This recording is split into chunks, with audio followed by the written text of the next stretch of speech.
So the Indiana Fever came into Game 2 of the playoffs against the Connecticut Sun with a 13-4 lead right off the bat. And who was leading the charge? None other than the absolute force of nature, Caitlin Clark. She was out there in the first quarter stacking up stats like she was playing a video game. 6 points, 4 rebounds, and 3 assists, and just a few minutes. She was unstoppable, completely dominating like she always does. Caitlin first 2 shots against want as soon as my space of that last one, but I thought they were good shot. The first 2 shots of again the first 2 gunshots in the regular season. You're in the playoffs, but of course the Sun decided they couldn't let that slide. Nope, they had other plans, specifically to one. Banner had one mission: shut Clark down. And if you can't do that, just start throwing elbows, and that's exactly what she did. At one point Clark goes up for a classic deep 3, you know, one of those shots that sends the crowd into a frenzy.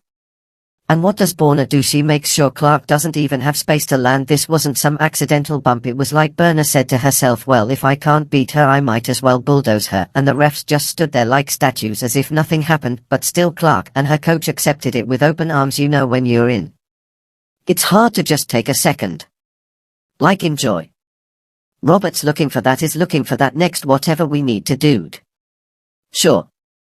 No foul, no whistle, just a nice little welcome to the WNBA playoffs moment, and you could feel it. The tension on that court was about to hit the roof. Clark and I exchanged a few choice words, and Clark, probably fed up with the nonsense, gives Borna a shove. Still no call. I mean, how many times do you have to be knocked around before someone notices? And here's the wild part: Banner's little act of aggression was like giving her teammates a green light to start playing dirty. The refs weren't going to do anything, so why not keep going? Right, it became open season on Caitlin Clark. If you're on the Sun, the strategy was clear: mess with her head, mess with her body, whatever it takes. Borna set the tone and the rest of her squad followed suit, pulling out every cheap trick they could find and the how to stop Caitlin Clark playbook.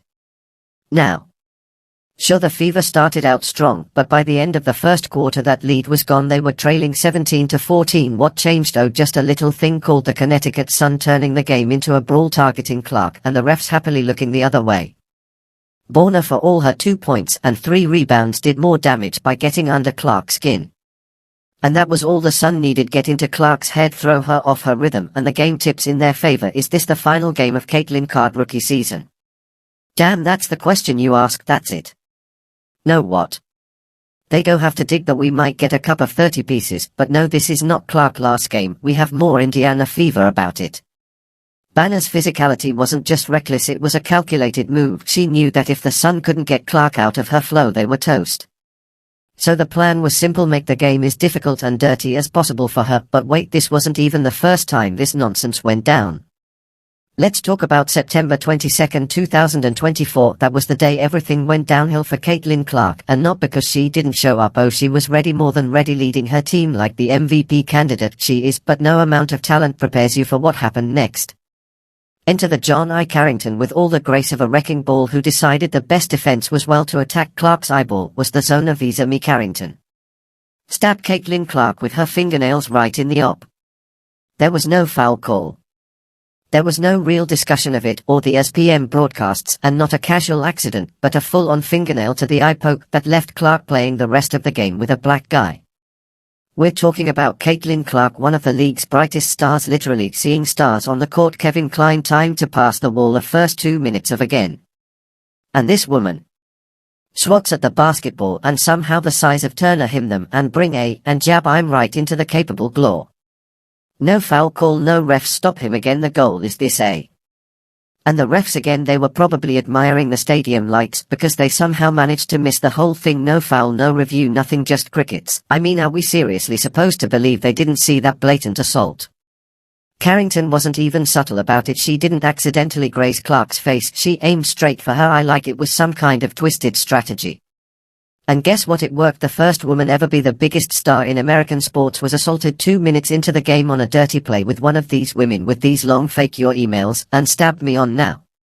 Do you think that heavy impact on the game? Clark's performance was clearly impacted. Who could blame her? She's out there with a half-functional eye trying to carry her team while Carrington walks away like she's done nothing wrong. Now let's talk about the ridiculous accusations flying around claiming Clark and her fans are discriminatory because of her race. Can we address the actual discrimination happening here? Clark is getting roughed up on the court every game, and yet her opponents are walking away without so much as a foul, carrying tons. Poke is the perfect example. If that had been anyone else, you can bet the refs would have blown the whistle, but it's Clark, and suddenly it's like they've decided it's fine for her to take hits because hey, she's used to it. It's not just bias, it's discrimination, and it's happening right in front of us in broad daylight, and no one in authority seems to care. And let's not ignore the hypocrisy here. Clark shows even a glimmer of frustration, like slams her hands in frustration after a rough play, and she's hit with a technical faster than anything else. Meanwhile, Carrington and Borna can body check a poker, get in her space, and what happens? Nothing, absolutely nothing. It's as if there are two sets of rules in this league, one for Clark and one for everybody else.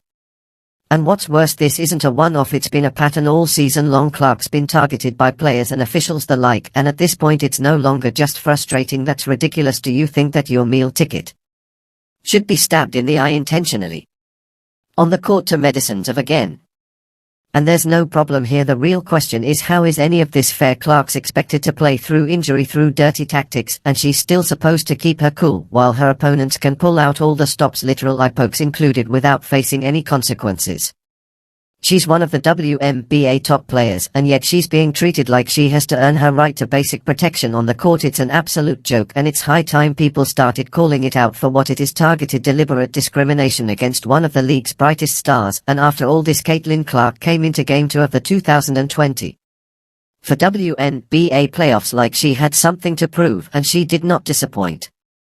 I mean, the girl was everywhere. 25 points, 9 assists, 6 rebounds. She was practically running the show single-handedly, but let's be honest here, one player can only do so much. It was clear from the jump that Clark wasn't just impressive, she was essential. Without her, the Indiana Fever wouldn't have stood a chance. But even when she was putting up those our numbers, reality hit. She can't carry the entire team on her back forever. It's not like she's out here playing 1-on-5, but it sure felt that way.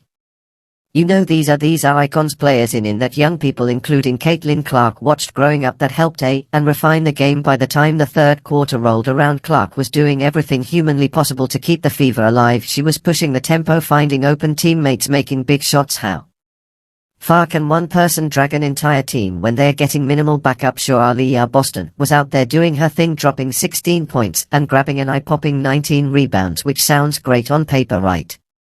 You'd think with those numbers Indiana would be cruising to victory, but beyond Clark and Boston Cricket's Kelsey Mitchell, she chipped in with 17 points, but when it mattered most she couldn't buy a bucket, especially that crucial three-pointer she breaked with less than a minute to go. And that's the thing, it's not just about scoring, it's about timing.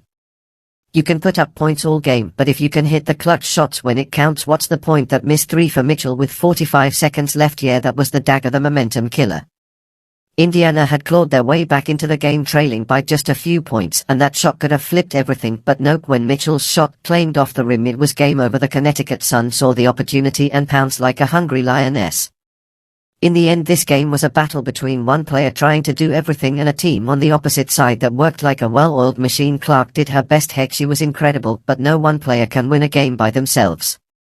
Take care of your body and prioritize that, and nobody's here to babysit you like you're professional. Like, this is your job and you better figure it out and do it yourself. So I think that's something that, as my career continues to go, to analyze, and the year after, take a little more pride, and probably, and how we all feel young for forever. So the Sun didn't rely on one star to carry them, they spread the load on her, hit the key shots, maybe made her dagger, and Thomas was the engine that kept everything moving.